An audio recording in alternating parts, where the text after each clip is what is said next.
most people know just how efficient it is to read books to learn a language. But what a lot of people don't consider, and what some people definitely should consider, is how it's very possible to learn a language by playing video games. I would divide these games into 3 types of games. These are 3 types of games and how they impact what you're going to be learning. So number 1 are games that I wouldn't recommend using. These are games that don't really have a lot of dialogue. They're not games that you play with others. They're games such as Flappy Bird, for instance. You're not going to be learning a lot from Flappy Bird. I don't know if people still remember Flappy Bird, but that's a good example of a game where you're not going to be learning a whole lot by playing it. There are 2 other types. Both of those have their own usefulness when it comes to learning a language. Number 1 is online games. Now, these are generally a lot bigger, and they can be like online MMOs, massive multiplayer online games, but they don't have to be. But these are games where you spend a lot of time interacting with other people, especially if you're learning English. Most players in these games are going to be speaking English. Not all of them. That's a good opportunity for people that know how to speak English to actually learn a bit as well. But most people are going to be speaking English there. That's a great opportunity for you to force yourself to practice your English. Especially if the game has a community like a Discord server where you can speak and use voice chat, then that's a great opportunity. You don't actually only have to focus on talking about the game, but you can focus on talking about other things such as your interests, your hobbies, your day, whatever. Most people in these games aren't going to be focused on learning a language, meaning that if you find people speaking the language that you want to learn, you don't even have to worry about language exchange, which is something I'll cover at some other points, because that's something completely different. Most people are just going to be focused on playing the game. Now, you can also focus on that, but you can have the added benefit of learning a language from it, and you will end up picking up a lot of vocabulary about the game, but that's not all.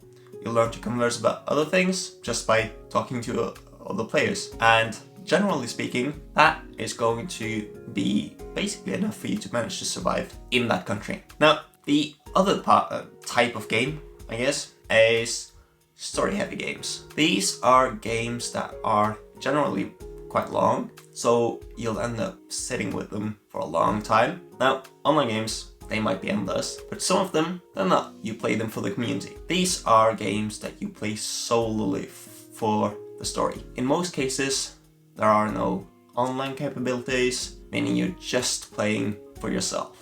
And in those games, there are either going to be a lot of mechanics that you have to understand, or you're going to have to spend a lot, or you're going to not have to, but you're going to want to spend a lot of time actually trying to understand the story. Now, if the game runs in your target language, then that is a great opportunity for you to learn. I've been doing that with Ruined King, which is like this turn-based RPG game that is super story heavy. I've been doing it with that for my Portuguese, but that isn't actually my preferred game if I was to start learning a new language. It might depend a bit on what language, but at least if I was trying to learn English, Spanish, French, even Japanese, then the game that I would go for is one game from the Pokemon franchise. Now, it's not a main series game, so it's not like this. No, it is actually one of the side games called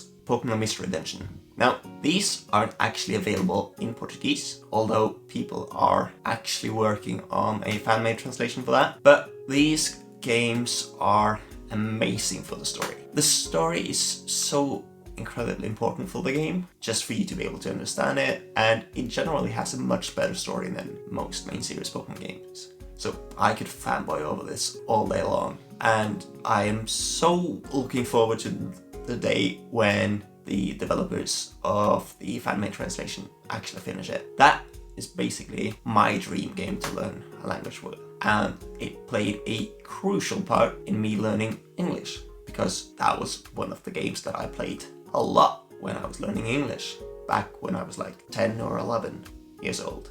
I played the initial Mystery Dungeon games. Now, that is basically my experience, and if I hadn't liked those games, I would have never played them, and I wouldn't have benefited from it. But it all comes down to your own taste. But what I would highly suggest if you're trying to learn a game, or if you're trying to learn a language by playing a game, is I would highly suggest either using an online game where you can interact with other people, and try to find either a server or a game where the community generally speaks your target language, because most people aren't going to be interested in actually teaching you language. Or you can try to find games that are single player but available in your target language, and that they have a lot of story for you to catch up on and actually try to understand. Those games are going to be amazing for you to learn a language with. You see, I've been focusing on books and video games, but you can also learn a language by watching series.